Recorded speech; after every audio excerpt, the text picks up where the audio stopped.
Everyone knows what it's like to love someone else, but what does loving yourself mean? And why is it impossible to be in a healthy relationship without self-love?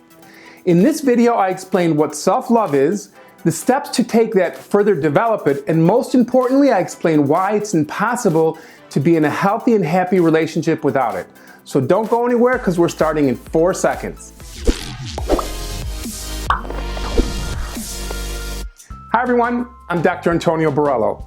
Welcome to my channel. I'm a psychologist and relationship coach, and I make weekly dating and relationship advice videos. If you're interested in building great relationships so you can grow happy with the people you love, start now by clicking the subscribe button and then the bell notification so you aren't missing anything. Okay, on to self-love. Most people understand what the word love means, and usually it's an understanding of what it means to love another person. But things get a bit trickier when the question changes to what is self-love? I mean, ask yourself, seriously, ask yourself. Pause the video and take a moment to think about what it means. What is self-love? Go ahead, I'll wait. If you're like so many people, you may have struggled beyond saying it means you love yourself. Yes, it's a difficult concept to grasp. Yet self-love is a popular term that is used now more than ever. And that's for good reason. Self-love is said to be something that is a prerequisite for a good life and loving relationships. So let's define it and explain why it's so important. Psychologists define self-love as a very positive concept involving the practice of several self-enhancing qualities of thinking, feeling, and acting towards yourself. And more specifically, self-love is a process consisting of 6 distinct components wherein a person acts as both the self as the doer and the self as the object in relating to oneself. These 6 components include, number 1, self-attachment or feeling attachment towards yourself physically and mentally. Number 2, self-affection or feeling at peace with who and what you are, along with enjoying your own company. Number 3, positive self-regard or unconditionally accepting yourself despite successes, failures, or your status. Number 4, self-worth or your belief that your life is a valued possession and trusting in your ability to respond to your needs. Number 5, self-knowing, the ability to see yourself from the outside, to listen to know, and to understand yourself. And number 6 is self-caring, behaviors that are aimed at maintaining your health and personal welfare. Defining self-love this way still makes it a difficult concept to grasp. So I have some examples of the way a self-loving person thinks about and treats themselves.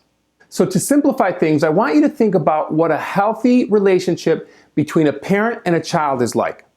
I also want you to picture yourself in the role of a parent and try to imagine yourself experiencing the feelings, thoughts, and actions that I describe in these examples. So focus on how a loving parent would feel as they relate to their child. For example, a good parent takes pride in their child and gives them a sense of identity and belonging to a family. They are also responsive to their child's needs for safety and health and happiness. And good parents are aware of what is best for their child and try to act in ways that make the child's life more joyful and satisfying. Likewise, a person who is able to relate to themselves in this manner is practicing a high level of self-attachment.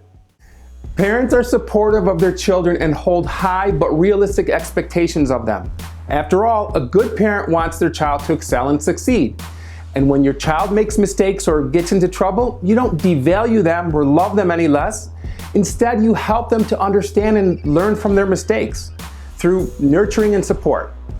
Being able to treat yourself in these ways is practicing positive self-regard. And great parents listen to their child's thoughts and seek to know and understand their feelings.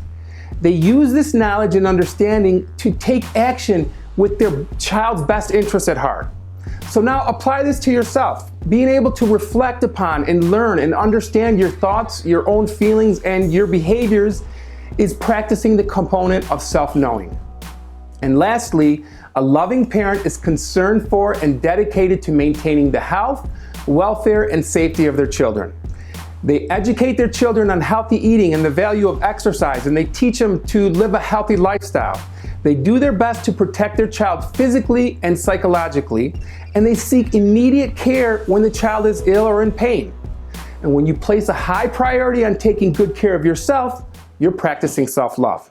Okay, So hopefully you have a better understanding of what self-love is, and you recognize it as a practice that is psychologically healthy and related to confidence and high self-esteem and taking good care of yourself. But self-love is also absolutely essential to developing a healthy relationship, because self-love ensures that you find the right partner who loves and respects and cherishes you.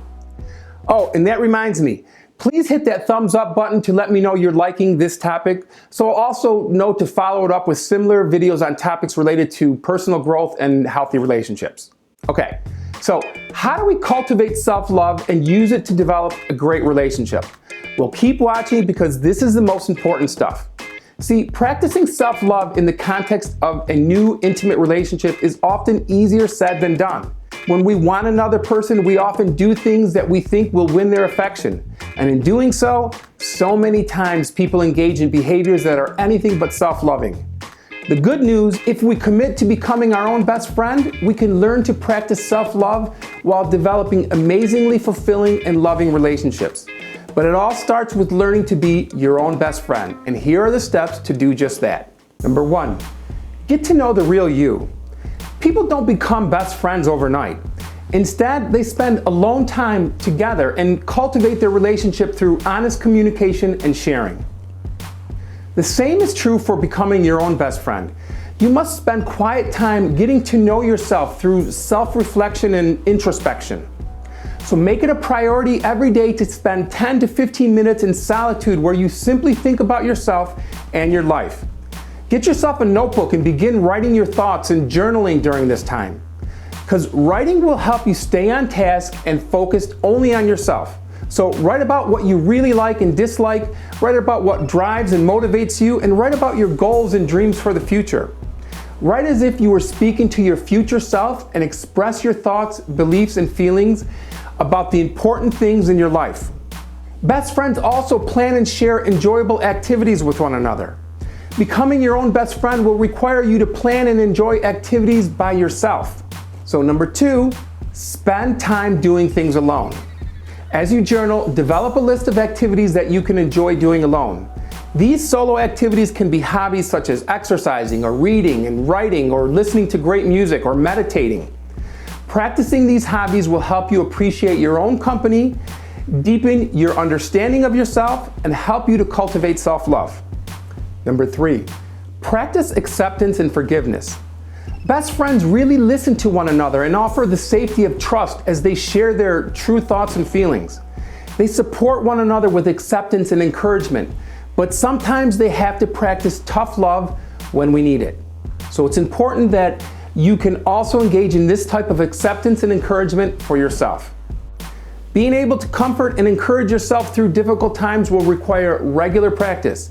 So practice talking to yourself as you would talk to your best friend. So when you're struggling or upset about a situation, think about the words you would say to your best friend and then say them to yourself. Allow yourself to feel supported and accepted.